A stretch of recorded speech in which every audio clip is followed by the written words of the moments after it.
Welcome, Harrison Rice from Edelman. Thank you for joining us today to talk about your recent campaign with Yahsat. Thank you so much for having me. So tell us about the challenge. Well, the challenge was essentially threefold.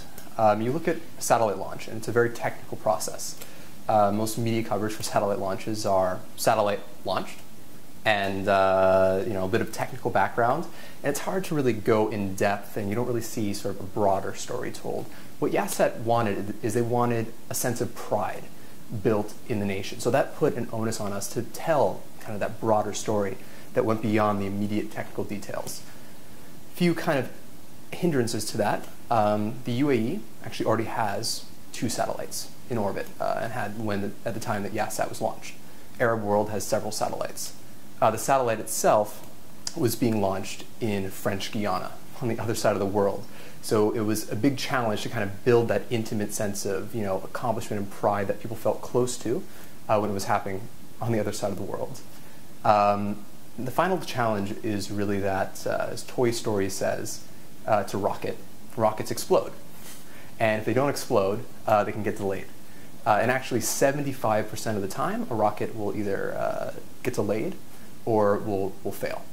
And so we had to balance that buildup of pride, that steady drumbeat, with a real notion that this may not happen as we plan. People need to be aware of that ahead of the campaign. So tell us about the drumbeat. What did that consist of? Drumbeat is just framing the story. It's looking at how we can talk about the launch. So it's not the first satellite for the UAE, but it is the first satellite for Abu Dhabi.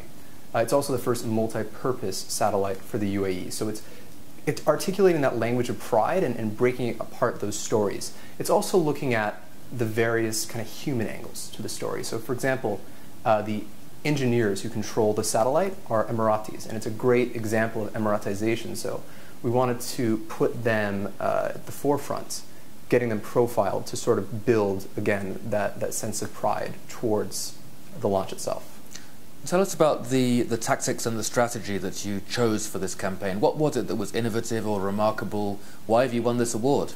So in addition to, of course, that editorial calendar where we really looked to frame this in a way that would get that sense of pride across, we realized that we had to step beyond.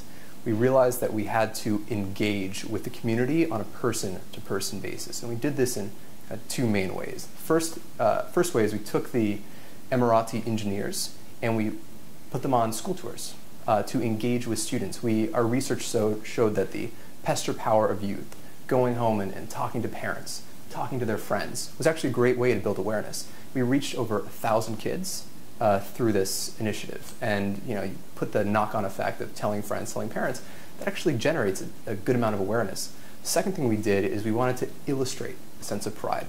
So we created the Yahsat satellite art competition. So tell us, essentially, create a work of art that illustrates your sense of pride on the occasion of Abu Dhabi launching its first satellite. What does it mean for cross-cultural communications, for the growth of the region? We actually received over 30 entries to this competition, got some great coverage, the Oasis page in the National, full-page spread in Time Out Abu Dhabi during the art exhibition itself. The final thing that we did that really set it apart is, in terms of balancing that sense of pride with the notion that failure was a real chance. We engaged with 20 key media, what we called the Yahsat 20. These are the folks who would cover a failure if it happens. And we gave them front end, here's the positive story of Yahsat, here's what it will mean for Abu Dhabi and for the region, and here are the realities of the launch. These are industry realities, and these are realities that we face and we're aware of going into this. And let's talk about what happened as a result. Did you measure outcomes? What was the benefit for the client of the campaign? Benefit of the client? Well, you look at a standard satellite launch campaign, you get a few matter-of-fact headlines, satellite launched. This is what it's doing.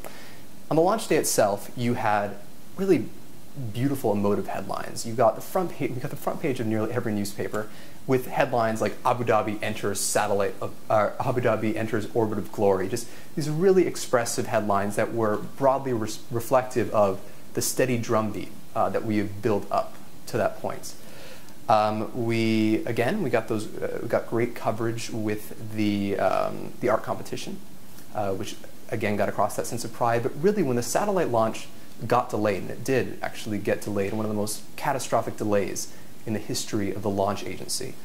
Main booster ignited, the satellite, or rather the rocket, then sensed a failure internally and shut down. This has only happened once in the history of Arianespace, on the first launch about between 20 and 30 years ago. When this happened to us, we did get some pickup in the press, but nearly all of the coverage, 11 out of 12 articles that occurred, clearly conveyed our crisis messaging, which is something that just demonstrated the success of the work that we had done building up to that point.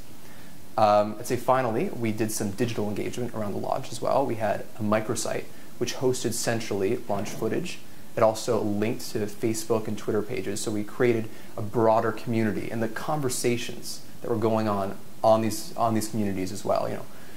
Just really enthusiastic, again, conveying that sense of pride, conveying that sense of accomplishment that just reflected, I'd say, positively on the campaign. That's all we have time for. Harrison Rice from Edelman, thank you very much for joining us. Thank you so much.